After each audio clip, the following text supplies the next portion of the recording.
ناظرین، قصص الانبیاء کے سلسلے میں آج ذکر ہے اللہ کے رسول حضرت نوح علیہ السلام کا۔ حضرت آدم علیہ السلام کے بعد 1000 سال تک ان کی امت توحید پر قائم رہی۔ اس کے بعد ان لوگوں میں بت پرستی شروع ہو گئی۔ یہ فعل حرام ان میں اس طرح شروع ہوا کہ ان برے لوگوں میں بعض نیک لوگ بھی تھے۔ یہ برے لوگ ان نیک لوگوں سے بہت محبت کرتے تھے اور ان سے قرب حاصل کرتے تھے، ان کی شان میں بہت مبالغہ آرائی کرتے تھے، جیسا کہ آج کل بعض لوگ علماء اور صالحین کی مدد سرائی میں زمین و آسمان کے کلابے ملاتے ہیں۔ یہی چیز بعد میں شرک کا ذریعہ بنی۔ امام بخاری علیہ رحمہ نے سورہ نوح آیت نمبر 23 میں اللہ کے فرمان اور انہوں نے کہا کہ ہرگز اپنے معبودوں کو نہ چھوڑنا، اور نہ نود اور نہ سوا اور نہ یہوس اور نہ یہود اور نہ نصر کو چھوڑنا کی تفسیر کرتے ہوئے حضرت ابن عباس رضی اللہ تعالیٰ عنہ سے روایت نقل کی ہے۔ وہ فرماتے ہیں کہ یہ نوح علیہ السلام کی قوم کے بعض آدمیوں کے نام ہیں۔ جب وہ فوت ہو گئے تو شیطان نے ان کی قوم کے دل میں یہ بات ڈال دی کہ جہاں وہ حضرات بیٹھا کرتے تھے وہاں ان کے بت بنا کر رکھ دو اور ان کو وہی نام دو جو ان کے بزرگوں کے نام تھے۔ انہوں نے ایسا ہی کیا اور پتھر کے بت بنا کر ان کے نام ان بزرگوں والے رکھ دیے۔ اس وقت تو بتوں کی پوجا نہ ہوئی، لیکن جب یہ لوگ فوت ہو گئے اور علم مٹ گیا تب ان کی پوجا ہونے لگی۔ حضرت ابن عباس رضی اللہ تعالیٰ عنہما فرماتے ہیں حضرت نوح علیہ السلام کی قوم کی یہی بت بعد میں عرب میں بھی پوجے گئے، یعنی ان نیک بزرگوں کے بت بنا لیے گئے اور آہستہ آہستہ ان کی پوجا شروع ہو گئی اور سب لوگوں نے ایک اللہ کی عبادت سے انکار کر دیا۔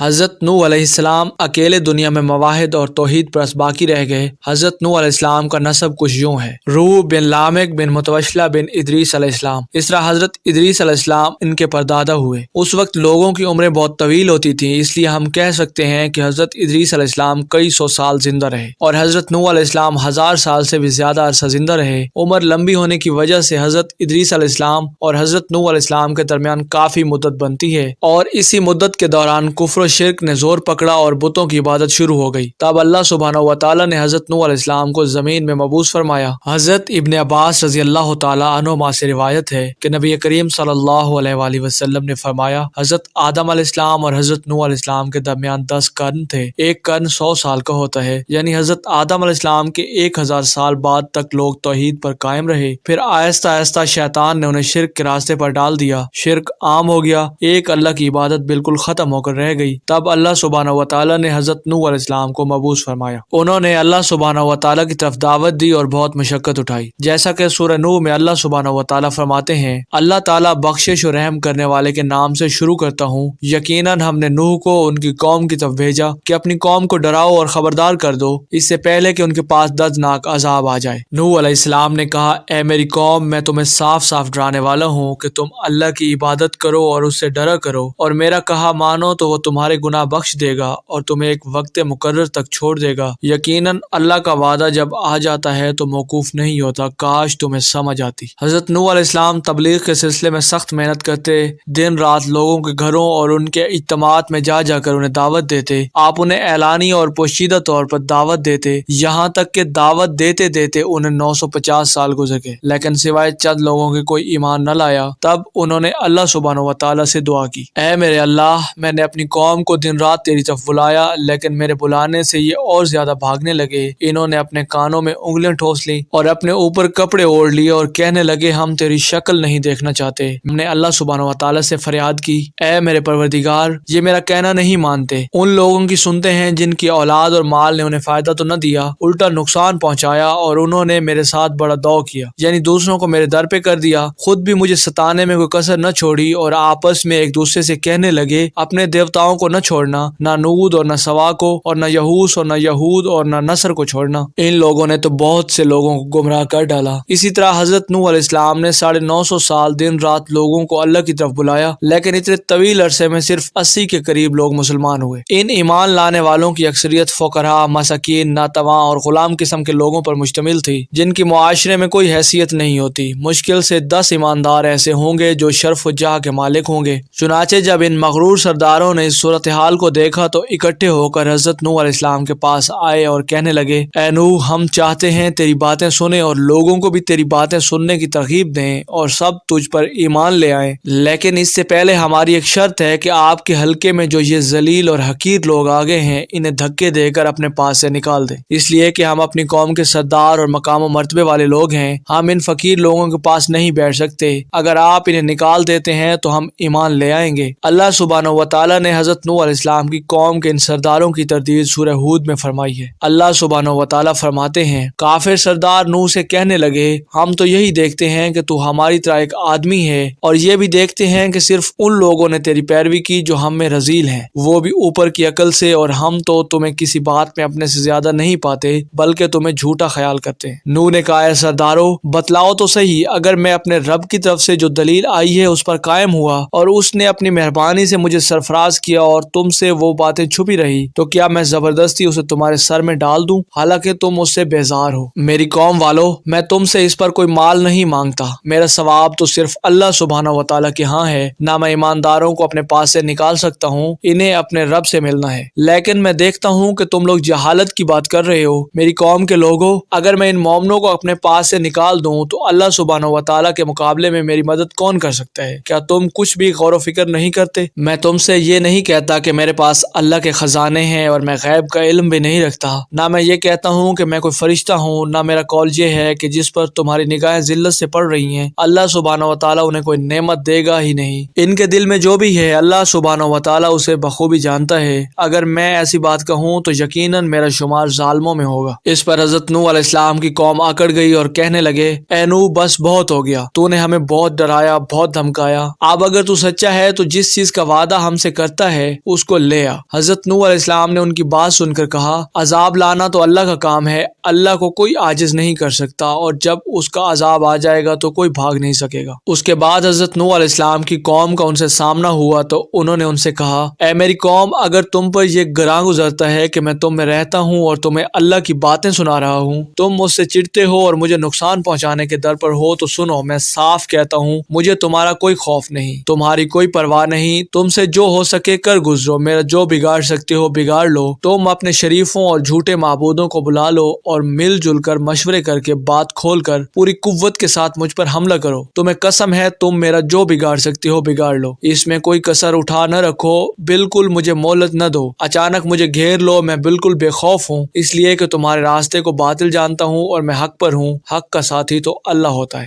میرا بھروسہ اس عظیم ذات پر ہے، مجھے اس کی قدرت کی بڑائی معلوم ہے۔ حضرت نوح علیہ السلام نے واضح الفاظ میں اپنی قوم کو چیلنج دیا، لیکن کسی میں طاقت نہ ہوئی کہ وہ حضرت نوح علیہ السلام کا مقابلہ کر سکے، چنانچہ کہنے لگے، اسے چھوڑ دو، یہ مجنون ہے اور بے وقوف ہے، نعوذ باللہ۔ بہرحال معاملہ اسی طرز پر چلتا رہا، یہاں تک کہ سال ہر سال گزر گئے لیکن کوئی مسلمان نہ ہوا۔ پھر پہاڑ پر رہنے والے لوگ روز بروز برائی میں ترقی کرتے چلے گئے، اور جو لوگ شروع میں ایمان لائے تھے ان کے علاوہ کوئی شخص ایمان نہ لایا۔ حضرت نوح علیہ السلام انہیں مسلسل دعوت دیتے رہے مگر بے اثر، یہاں تک کہ اللہ سبحانہ و تعالیٰ نے حضرت نوح علیہ السلام کی طرف وحی کی کہ اب کوئی شخص ایمان نہیں لائے گا۔ اللہ سبحانہ و تعالیٰ سورہ ہود میں فرماتے ہیں، نوح کی طرف وحی کی گئی کہ آپ کی قوم میں سے جو ایمان لا چکے ہیں ان کے سوا اور کوئی اب ایمان نہیں لائے گا، بس آپ ان کے کاموں پر غمگین نہ ہوں۔ مطلب یہ تھا کہ آپ غم نہ کریں، اللہ کا حکم اب پورا ہونے والا ہے۔ معزز ناظرین، غور فرمائیے اور حضرت نوح علیہ السلام کے جذبے کو دیکھیے۔ آپ مسلسل 950 سال تک دعوت دیتے رہے، لوگ انہیں جھٹلاتے رہے، لیکن پھر بھی ان سے نا امید نہ ہوئے۔ اب جب کہ اللہ سبحانہ و تعالیٰ کی طرف سے وحی آ گئی کہ ان میں سے اور کوئی ایمان نہیں لائے گا اور کسی میں طاقت نہیں کہ انہیں ہدایت عطا فرمائے، تو حضرت نوح علیہ السلام نا امید ہو گئے اور پھر انہوں نے اپنی قوم پر بد دعا کی۔ اس بد دعا کا ذکر اللہ سبحانہ و تعالیٰ نے سورہ نوح میں فرمایا ہے۔ نوح نے کہا، اے میرے پروردگار، تو روئے زمین پر کسی کافر کو رہنے سہنے والا نہ چھوڑ، اگر تو انہیں چھوڑے گا تو یہ یقیناً تیرے اور بندوں کو بھی گمراہ کر دیں گے، اور ان کے ہاں جو اولاد ہوگی وہ بھی بدکار اور ناشکرے ہوں گے۔ اے میرے پروردگار، تو مجھے اور میرے ماں باپ کو اور جو بھی ایماندار ہو کر میرے گھر آئے اور تمام مومن مردوں اور عورتوں کو بخش دے اور کافروں کو سوائے ہلاکت کے اور کچھ نہ دے۔ اللہ سبحانہ و تعالیٰ فرماتے ہیں، جب حضرت نوح علیہ السلام نے ہمیں مدد کے لیے پکارا تو پھر ہم نے اس کی مدد کی اور اسے ایک بڑی کشتی بنانے کی وحی کی، لیکن نوح علیہ السلام نہیں جانتے تھے کہ وہ اتنی بڑی کشتی کیسے بنائیں، اور نہ ہی وہ بڑھائی تھے کہ اس کام سے واقف ہوتے۔ اس لیے اللہ سبحانہ و تعالیٰ نے ان کی طرف یہ وحی کی کہ ہماری آنکھوں کے سامنے اور ہماری وحی کے مطابق ایک کشتی تیار کرو۔ اللہ نے وحی کے ذریعے ان کی رہنمائی کی اور وہ اس طرح کریں اور مزید تعلیم کے لیے جبرائیل علیہ السلام کو بھیج دیا اور وہ انہیں بتلاتے گئے کہ اس طرح کشتی تیار کرو۔ حضرت نوح علیہ السلام ایک پہاڑ پر رہتے تھے، ان کے ارد گرد درخت نہیں تھے، نہ پانی تھا، چنانچہ انہوں نے بہت سے درخت اگائے، پھر ان کو کاٹا اور پہاڑ پر بیٹھ کر کشتی تیار کرتے رہے۔ آپ بڑے بڑے تختے بناتے اور لوہا لاتے اور ان سے کیل تیار کرتے، پھر ان کیلوں کو تختوں میں ٹھوک دیتے، آپس میں ان تختوں کو ملا دیتے، یہاں تک کہ ایک بہت بڑی مضبوط اور دہقل کشتی تیار ہو گئی۔ ناظرین، ایک روایت کے مطابق حضرت نوح علیہ السلام نے اس کو 100 سال میں تیار کیا۔ یہ تھی وہ کشتی جسے حضرت نوح علیہ السلام نے اللہ کی ہدایت کے مطابق تیار کیا تھا۔ سورہ القمر میں ارشاد ربانی تعالیٰ ہے، اور ہم نے نوح کو اس کی کشتی میں سوار کیا جو تختوں اور کیلوں سے بنی ہوئی تھی۔ نوح علیہ السلام نے دعوت کا کام چھوڑ دیا اور کشتی بنانے لگے۔ وہ لوگ جب انہیں کشتی بناتے دیکھتے تو ان کا مذاق اڑاتے، کہتے نوح پہلے تو نبی تھا، اب بڑا ہی بن گیا ہے۔ مزید کہتے کہ یہ کیسا مجنون ہے کہ پہاڑ پر کشتی بنا رہا ہے، تعجب کی بات ہے۔ اللہ سبحانہ و تعالیٰ نے ان کافروں کے مذاق کا ذکر سورہ ہود میں فرمایا ہے۔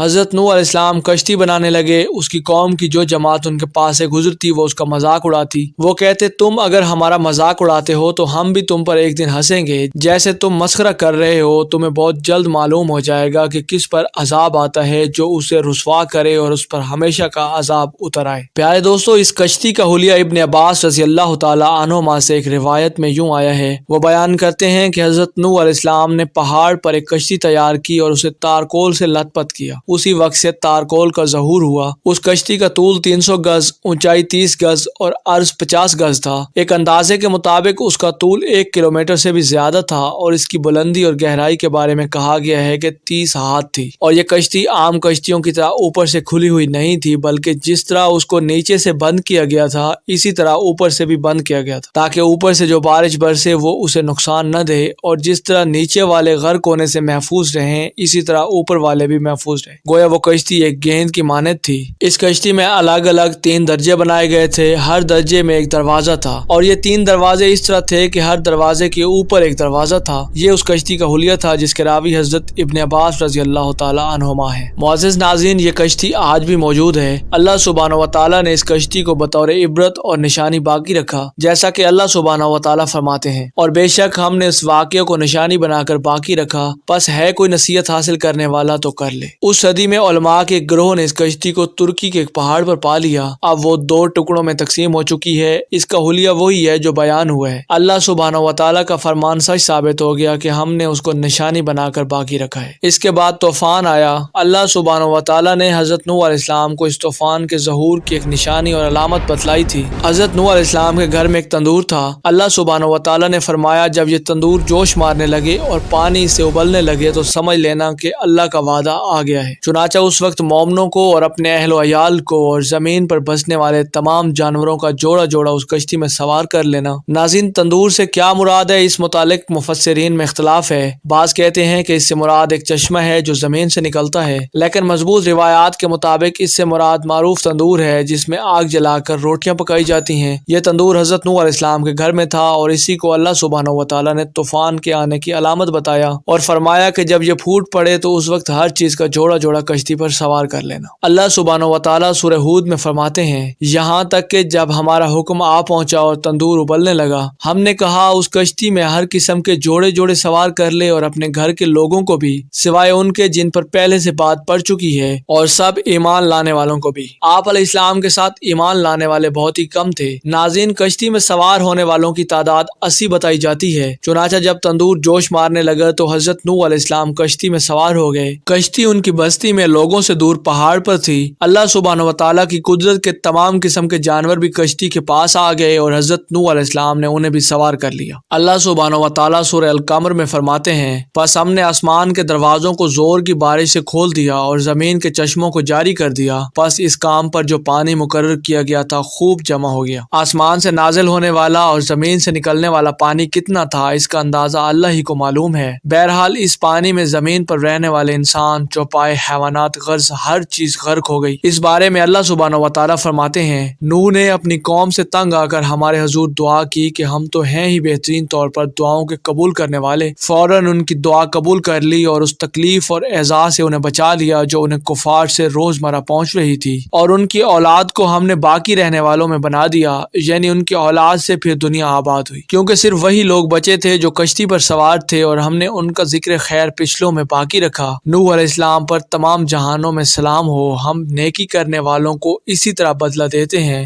وہ ہمارے ایماندار بندوں میں سے تھا، پھر ہم نے باقی سب کو غرق کر دیا۔ اللہ سبحانہ و تعالیٰ فرماتے ہیں، جب پانی میں طغیانی آ گئی تو اس وقت ہم نے تمہیں کشتی پر چڑھا لیا تاکہ یاد رکھنے والوں کے کان اس کو یاد رکھیں، یعنی پانی اتنا زیادہ ہو گیا کہ اس سے تمام شہر، بستیاں، انسان اور جانور غرق ہو گئے، یہاں تک کہ پانی بلند پہاڑوں سے بھی اونچا ہو گیا۔ اتنے بلند پانی پر یہ کشتی حضرت نوح علیہ السلام اور ان کے ساتھیوں کو اپنے دامن میں سمیٹے اللہ سبحانہ و تعالیٰ کے حکم سے اور اس کی حفاظت میں پہاڑ کی طرح رواں دواں تھی، ورنہ اتنے طوفانی پانی میں کشتی کی کیا حیثیت ہوتی ہے۔ حضرت نوح علیہ السلام کشتی میں سوار ہوئے اور انہوں نے اپنے ساتھیوں کو حکم دیا کہ وہ یہ دعا پڑھیں، اللہ ہی کے نام سے اس کشتی کا چلنا اور ٹھہرنا ہے، یقیناً میرا پالنے والا بڑی بخشش اور رحم والا ہے۔ یہی اللہ کا حکم آپ کو تھا کہ جب تم اور تمہارے ساتھی ٹھیک طرح بیٹھ جاؤ تو کہنا، سب تعریف اللہ ہی کے لیے ہے جس نے ہمیں ظالم لوگوں سے نجات عطا فرمائی، اور کہنا کہ اے میرے رب مجھے بابرکت اتارنا اور تو ہی بہتر اتارنے والا ہے۔ اللہ سبحانہ و تعالیٰ حضرت نوح علیہ السلام کو نصیحت کر رہے ہیں کہ اللہ آپ کو اور آپ کے اہل کو نجات عطا فرمائیں گے۔ کشتی میں حضرت نوح علیہ السلام کے کافر بیٹے کے علاوہ تمام گھر والے سوار تھے۔ آپ کے کافر بیٹے کا نام کنعان تھا، وہ ایک طرف کھڑا تھا۔ حضرت نوح علیہ السلام نے اسے پکارا، اے میرے بیٹے اس کشتی میں آ جا اور کافروں کا ساتھی نہ بن، لیکن اس بدبخت نے کہا، میں ابھی کسی پہاڑ کی چوٹی پر پناہ لے لوں گا جو مجھے اس پانی سے بچائے گی۔ حضرت نوح علیہ السلام نے کہا، آج اللہ کے حکم سے کوئی بچانے والا نہیں۔ باپ اور بیٹے کے درمیان یہ گفتگو جاری تھی کہ ایک طوفانی موج نے اسے اپنی زد میں لے لیا اور اسے غرق کر دیا۔ حضرت نوح علیہ السلام سے اللہ نے وعدہ کر رکھا تھا کہ اللہ سبحانہ و تعالیٰ اس کے اہل کو نجات عطا فرمائے گا، چنانچہ جب آپ کی آنکھوں کے سامنے آپ کا بیٹا غرق ہو گیا تو وہ پکار اٹھے، اے پروردگار میرا بیٹا میرے گھر والوں میں سے تھا، اور تو نے مجھ سے وعدہ کیا تھا کہ میرے گھر والوں کو نجات عطا فرمائے گا، اور تو تمام حاکموں سے بہتر حاکم ہے، لہٰذا ناممکن ہے کہ تیرا وعدہ پورا نہ ہو۔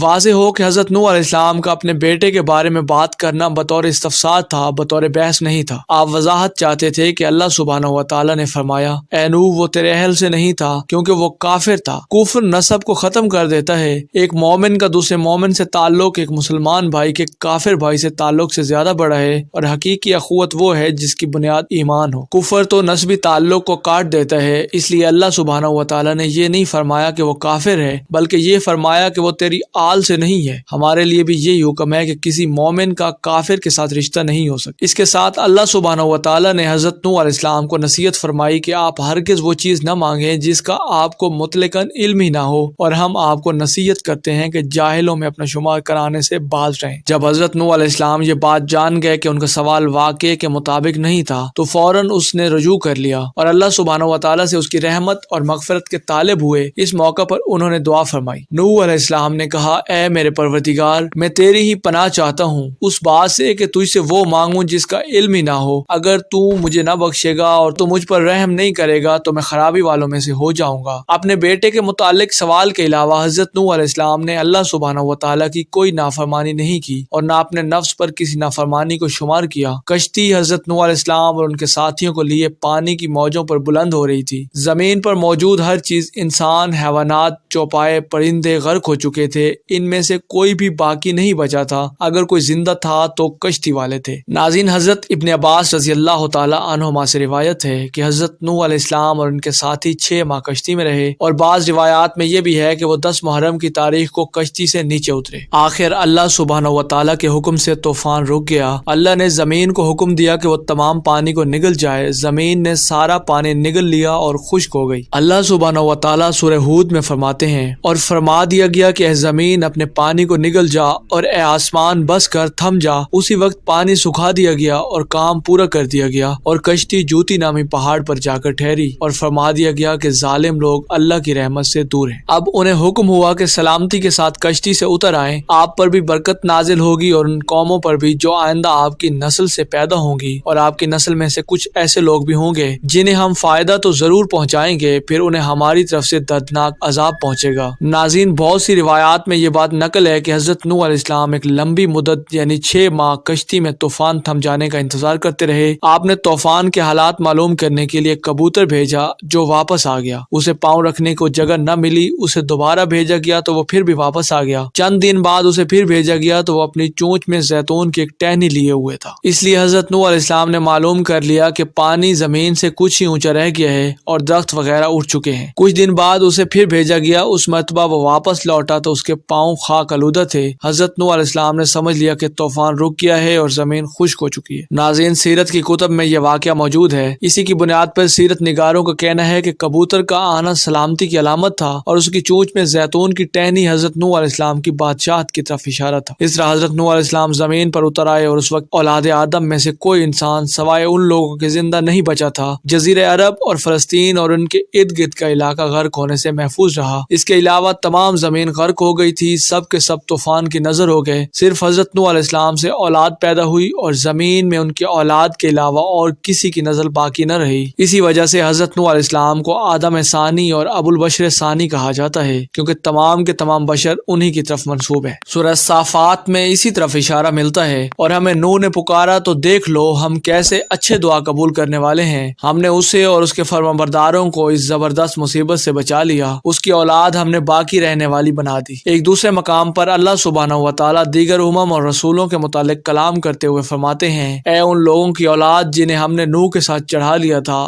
وہ ہمارا بڑا ہی شکر گزار بندہ تھا. نوح علیہ السلام کے 3 بیٹے تھے, سام, حام اور یافس. سام کی نسل زیادہ تر سفید رنگت کی تھی اور بہت کم لوگ ان میں سیاہ فام تھے. البتہ ان میں سے کچھ لوگ گندمی تھے. حام کی اولاد کی اکثریت سیاہ فام تھی. ان میں بہت کم لوگ سفید رنگت کے تھے. اور یافس کی اولاد سرخی مائل رنگ کی تھی. عرب اور بنو اسرائیل سام کی اولاد ہیں. تمام حبش حام کی اولاد ہیں. ترک اور مشرقی ایشیا کے لوگ یافس کی اولاد ہیں. طوفان کے بعد حضرت نوح علیہ السلام اللہ کے بندوں میں 350 سال تک زندہ رہے اور وہ اللہ کے قول عبدن شکورن کے مصداق تھے. پھر نوح علیہ السلام فوت ہو گئے. ناظرین, مستند ترین روایات کے مطابق آپ مکہ مکرمہ میں دفن ہوئے. ایک دوسری روایت کے مطابق آپ لبنان میں مدفون ہیں. پیارے دوستو, یوں حضرت نوح علیہ السلام کا قصہ تمام ہوا. ملتے ہیں ایک اور دلچسپ اور علم سے بھرپور ویڈیو میں. تب تک کے لیے اللہ نگہبان.